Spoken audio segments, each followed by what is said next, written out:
భారత ఉపరాష్ట్రపతి ఎన్నికకు మంగళవారం పోలింగ్ జరగనుంది. ఇందులో భాగంగా నేడు ప్రతిపక్ష ఎంపీలకు మాక్ పోలింగ్ నిర్వహించనున్నారు. సెప్టెంబర్ 9న జరిగే ఉపరాష్ట్రపతి ఎన్నికల్లో ఓటు వేసే విధానంపై సోమవారం ప్రతిపక్ష ఎంపీలకు వివరించనున్నారు. ఆ తర్వాత సోమవారం మధ్యాహ్నం 2:30 సంవిధాన్ సదన్ సెంట్రల్ హాల్లో మాక్ పోల్ నిర్వహిస్తారు. రాత్రి 7:30 కాంగ్రెస్ అధ్యక్షుడు మల్లికార్జున ఖర్గే ప్రతిపక్ష ఎంపీలకు విందు ఇవ్వనున్నారు. సెప్టెంబర్ 9న జరిగే ఎన్నికల్లో అధికార ఎన్డీఏ అభ్యర్థి సిపి రాధాకృష్ణన్, ఇండియా బ్లాక్ ఉమ్మడి ప్రతిపక్ష అభ్యర్థి బి సుదర్శన్ రెడ్డి మధ్య ప్రత్యక్ష పోటీ జరగనుంది.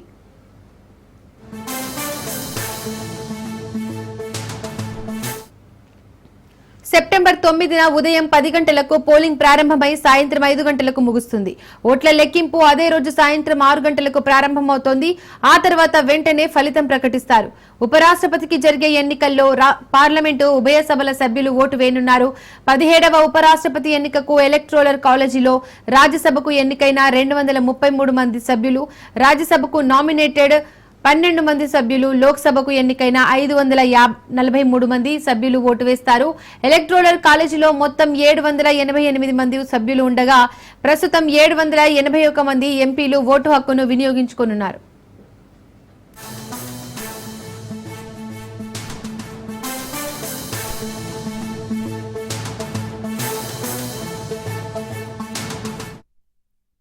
ఇక ఇదే అంశానికి సంబంధించి మోర్ డీటెయిల్స్ మా ప్రతినిధి సైదులు అందిస్తారు. సైదులు.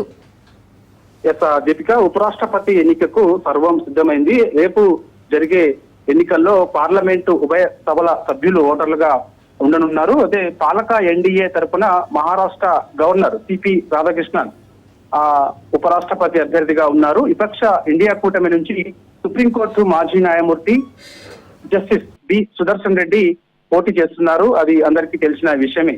అయితే తమ ఎంపీలు ఓట్లు సక్రమంగా వేసేందుకు వీలు కల్పిస్తూ 2 కూటములు, అంటే ఒకటి ఎన్డీఏ, ఇంకోటి ఇండియా కూటములు ప్రత్యేక కార్యక్రమాలు కూడా ఏర్పాటు చేశాయి. బీజేపీ ఎంపీలకు ఆ పార్టీ అధినాయకత్వం తలపెట్టిన 2 రోజుల వర్క్ షాప్ ఆదివారం ఢిల్లీలో మొదలైంది. అయితే ప్రధాని మోదీ దీనికి హాజరయ్యారు. సోమవారం ఎన్డీఏ ఎంపీలతో, అంటే ఈ రోజు ఎన్డీఏ ఎంపీలతో కలిసికట్టుగా వ్యూహరచన చేయాలని బీజేపీ అగ్రనేతలు నిర్ణయించారు. ఇక విపక్ష ఎంపీలకి కూడా కాంగ్రెస్ పార్టీ ఈ రోజు మధ్యాహ్నం సంవిధాన్ సదన్ సెంట్రల్ హాల్లో మాక్ పోల్ నిర్వహించి ఓటు ఎలా వేయాలో వారికి వివరిస్తుంది. రాత్రికి ఏఐసిసి అధ్యక్షుడు, రాజ్యసభలో ప్రతిపక్ష నేతగా ఉన్నటువంటి మల్లికార్జున్ ఖర్గే వారికి విందు కూడా ఇవ్వనున్నారు. అన్ని పార్టీల ఎంపీలు ఇప్పటికే ఢిల్లీకి చేరుకున్నారు.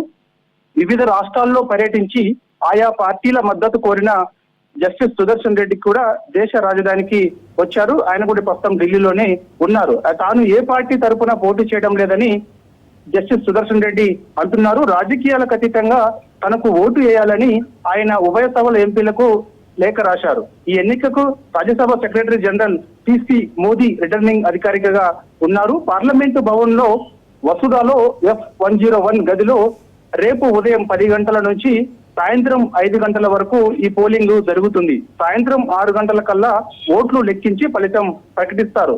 ఎన్డీఏ వైపే ఉపరాష్ట్రపతి అభ్యర్థి ఎక్కువగా గెలిచే అవకాశం ఉంది. మొగ్గు కూడా అటువైపే చూపిస్తుంది. ఉభయ సభల్లో ఎన్డీఏకి సంఖ్యాబలం ఉంది.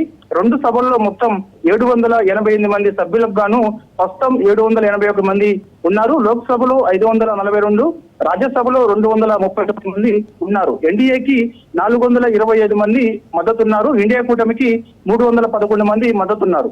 ఇతర ప్రతిపక్షాలకు 45 మంది సభ్యులు ఉన్నారు. ఇతర ప్రతిపక్షాల్లో అంటే చూస్తే మాత్రం వైసీపీకి 11 మంది ఉన్నారు. ఎన్డీఏ అభ్యర్థికి మద్దతు ప్రకటించారు. అది అందరికీ తెలిసిన విషయమే. ఎందుకంటే ఆంధ్రప్రదేశ్ మాజీ ముఖ్యమంత్రి వైఎస్ జగన్మోహన్ రెడ్డికి ఉన్నటువంటి వైసీపీ ఎంపీలు కూడా మేము బీజేపీకి మద్దతు ఇస్తున్నామని చెప్పేసి కూడా అధికారికంగా ప్రకటించారు. ఇక బీజేడీకి చూస్తే 7 ఎంపీలు ఉన్నారు.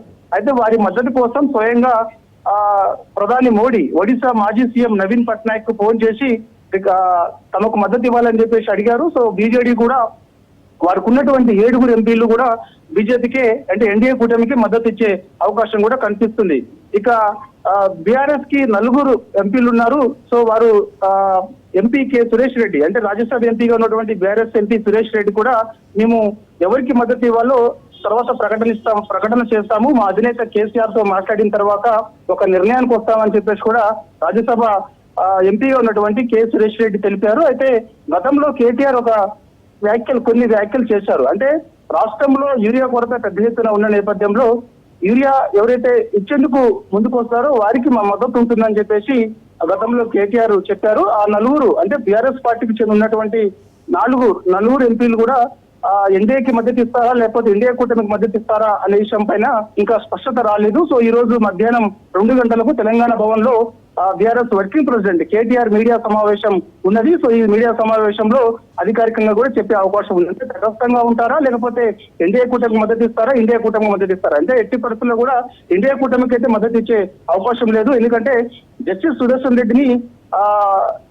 తెలంగాణ రాష్ట్ర ముఖ్యమంత్రిగా ఉన్నటువంటి రేవంత్ రెడ్డి ఆయన తీసుకొచ్చారని చెప్పేసి కూడా కేటీఆర్ చెప్తూ వస్తున్నారు. కాబట్టి సో ఈసారి ఉపరాష్ట్రపతి ఎన్నికల్లో మాత్రం బీఆర్ఎస్ పార్టీ తటస్థంగా ఉండే అవకాశం ఉన్నట్లు కూడా తెలుస్తుంది. అదే విషయాన్ని ఈ రోజు మధ్యాహ్నం తెలంగాణ భవన్ లో కేటీఆర్ మీడియా సమావేశం ఉన్నది. కాబట్టి ఈ యొక్క మీడియా సమావేశంలో ఆయన వెల్లడించే అవకాశం కూడా కనిపిస్తుంది.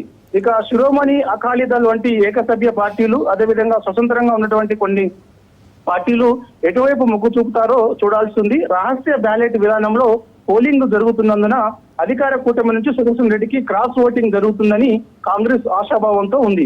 అటు బీజేపీ కూడా తమిళనాడు ఎంపీల్లో కొందరు తమ రాష్ట్రానికే చెందినటువంటి రాధాకృష్ణన్ వైపు మొగ్గు చూపుతారని అంచనా వేస్తుంది. ఎందుకంటే రాధాకృష్ణన్ ఎన్డీఏ కూటమి నుంచి ఉపరాష్ట్రపతి అభ్యర్థిగా ఉన్నారు కాబట్టి ఆయన తమిళనాడు రాష్ట్రం కాబట్టి అటు డిఎంకే నుంచి కూడా అత్యధికంగా తమిళనాడులో ఎంపీలు ఎక్కువగా గెలిచారు కాబట్టి అందులో కొందరు క్రాస్ ఓటింగ్ కి పాల్పడే అవకాశం ఉంది. వారు మాకు మద్దతిస్తారు. ఎందుకంటే రాధాకృష్ణన్ తమిళనాడు రాష్ట్రానికి చెందినటువంటి వ్యక్తి కాబట్టి సో అందుకు కొంత క్రాస్ ఓటింగ్ కూడా జరిగే అవకాశం ఉందని చెప్పేసి బీజేపీ భావిస్తుంది మాత్రమే. దళిత ఆదివాసీ ఎంపీలందరూ కూడా జస్టిస్ సుదర్శన్ రెడ్డికి మద్దతు ఇవ్వాలని తమిళనాడుకు చెందినటువంటి ఈసీకే ఎంపీ తిరుమాలవన్ ఒకే లేఖలో పిలుపునిచ్చారు. ఆయన పార్టీకి లోక్సభలో 2 సభ్యులు ఉన్నారు. సో వారు కూడా సుదర్శన్ రెడ్డికి మద్దతు ఇచ్చే అవకాశం కనిపిస్తుంది. గతంలో చూస్తే మాత్రం 2002 ఎన్నికల్లో బీజేపీ అభ్యర్థి బైరాన్ సింగ్ షెకావత్ కు 454 ఓట్లు రాగా ఆయనపై బరిలోకి దిగిన కాంగ్రెస్ సీనియర్ నేత సుశీల్ కుమార్ కు షిండేకు 302 ఓట్లు వచ్చాయి. వెంకయ్యనాయుడు ఉపరాష్ట్రపతిగా ఎన్నికైనప్పుడు